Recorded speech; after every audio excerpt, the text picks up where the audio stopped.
Imagine you're a kid in the 1970s. You turn on the TV on Saturday morning, and suddenly you're watching Vincent Price. Yes, the Vincent Price, horror movie legend, introducing sketches about a bumbling vampire trying to resurrect a Frankenstein monster. There's a librarian who tells jokes, a miniature hippie band, a mime, random educational segments about space, and it's all held together by absolute chaos. Welcome to the Hilarious House of Frightenstein, quite possibly the weirdest, most wonderfully bizarre children's show ever made.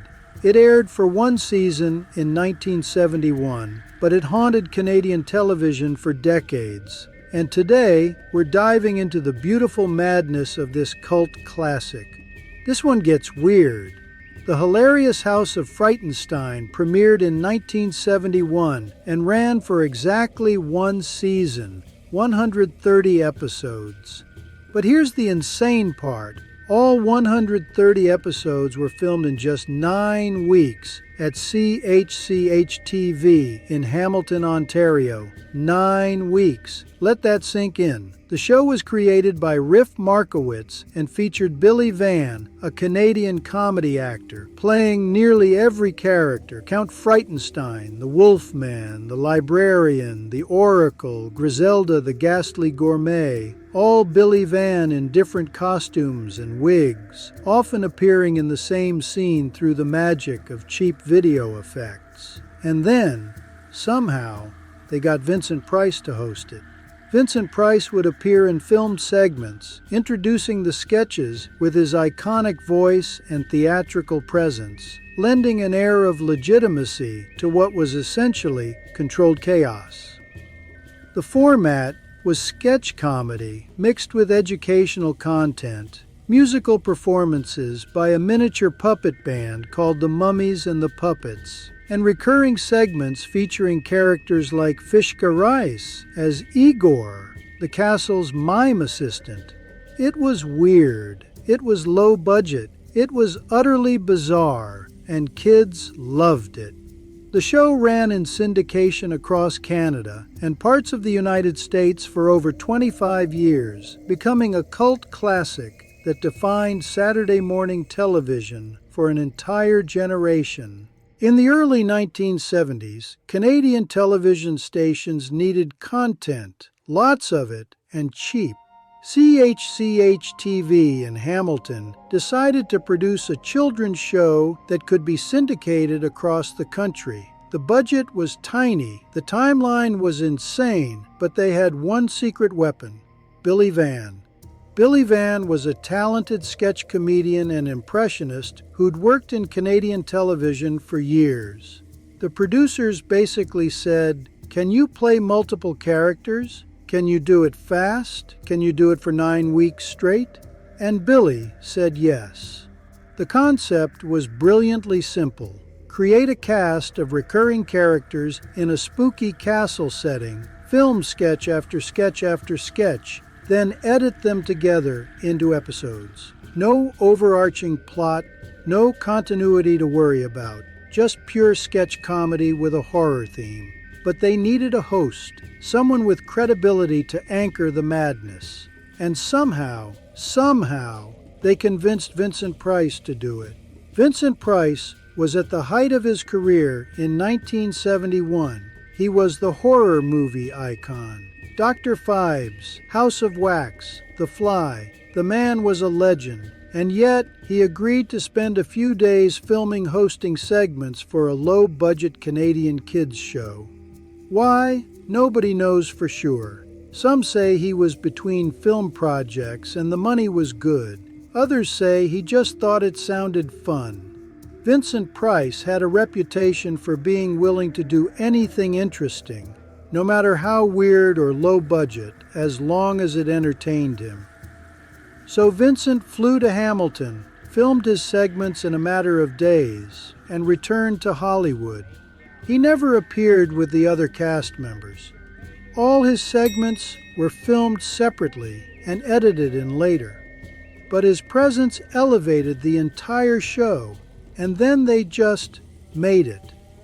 9 weeks of non-stop filming, multiple costume changes per day, Billy Van playing off himself through split-screen effects, Fishka Rais silently reacting as Igor, the mummies and the puppets performing their psychedelic rock songs. 130 episodes, 9 weeks, absolute madness. Let's talk about the characters, because this is where it gets gloriously weird. Count Frightenstein, the main character, a bumbling vampire who's trying to resurrect his ancestor, the Frankenstein monster. Billy Van played him as a comedic failure, constantly messing up his experiments. Every episode, he'd try to bring the monster to life, and every episode, he'd fail spectacularly. The Wolfman, also Billy Van, but with a werewolf costume. The Wolfman was the DJ, spinning records and introducing musical segments. He was cool, laid back, the hippest character in the castle. The librarian, Billy Van again, this time as a pun-loving librarian who told terrible jokes. This segment was pure dad humor, and kids ate it up. Griselda, the ghastly gourmet, Billy Van in drag, playing a cooking show host with disgusting recipes. Today we're making eyeball soup, that kind of thing. The Oracle, a disembodied head, Billy Van, who dispensed random wisdom and bad advice. Igor, played by Fishka Rais. Fishka brought real talent to the role, making Igor genuinely funny. The Mummies and the Puppets, a miniature band that performed rock songs. They were literally tiny puppets in a mini concert setting, and their songs were bizarrely catchy. And then there was Vincent Price, appearing in hosting segments filmed in what looked like someone's living room, introducing the sketches with his theatrical flair. He'd say things like, "And now, boys and girls, let's visit the castle and see what mischief Count Frightenstein is up to today." The format was essentially Vincent Price intro, sketch, musical segment, another sketch, educational bit, Wolfman DJ segment, another sketch, Vincent Price outro. Rinse and repeat 130 times. There was no continuity between episodes. The Count never successfully created his monster. Nothing ever changed. It was the same structure over and over, and that repetition became part of the charm. So, why did the Hilarious House of Frightenstein become a cult classic? How did this low-budget weirdness resonate with audiences for decades? First, Billy Van's talent. The man was a comedic chameleon. He made each character distinct and memorable, despite playing all of them himself. The energy he brought to the show was infectious. You could tell he was having fun, and that fun translated through the screen. Second, the weird factor. Kids love weird. The show didn't try to be polished or mainstream. It embraced its cheapness and absurdity. The special effects were terrible. The sets were minimal. The costumes were obvious. And none of that mattered because the show committed fully to its bizarre vision. Third, Vincent Price. His involvement gave the show an air of legitimacy. Parents who might have dismissed it as junk TV saw Vincent Price and thought, well, if it's good enough for him. His presence also made the show feel special, like it was part of the larger horror tradition rather than just silly kid stuff. Fourth, the repetition. In syndication, the show aired every day for years. Kids watched the same episodes over and over, and the repetition created deep familiarity. The jokes became inside jokes. The characters became old friends. That daily ritual created loyalty. Fifth, the edge. The show had a slight edge to it, not enough to scare kids, but enough to make them feel like they were watching something a little bit naughty.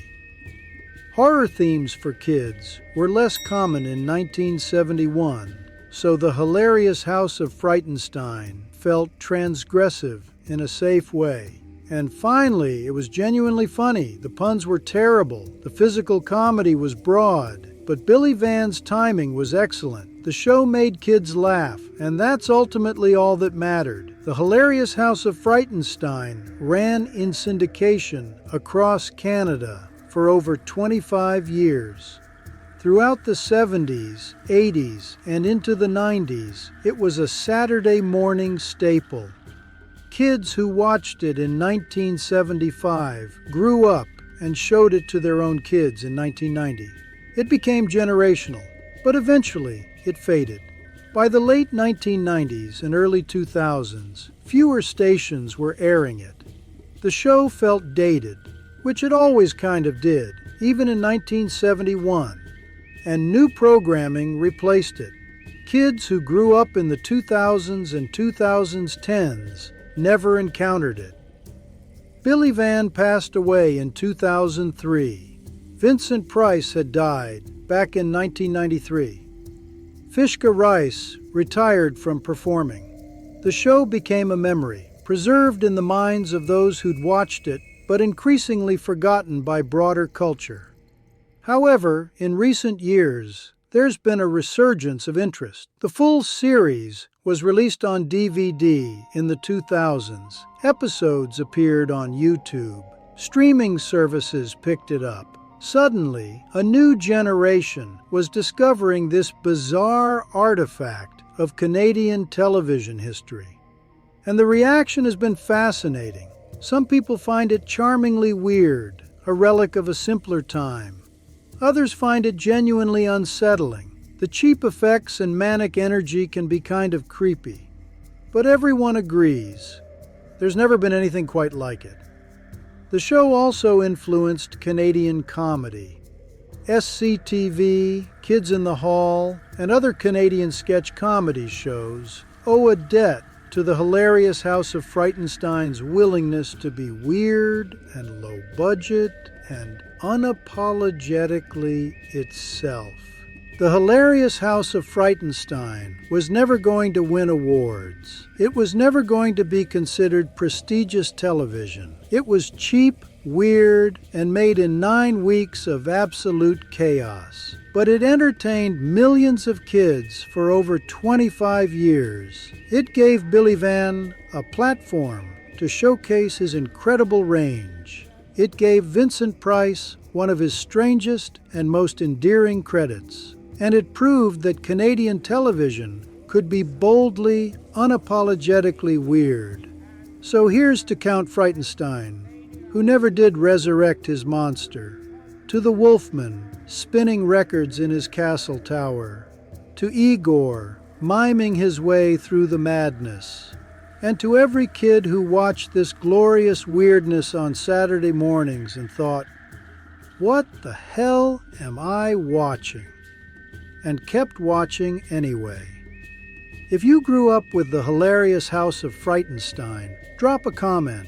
Did it scare you, make you laugh, confuse you completely? And if you've never seen it, does this make you want to check it out?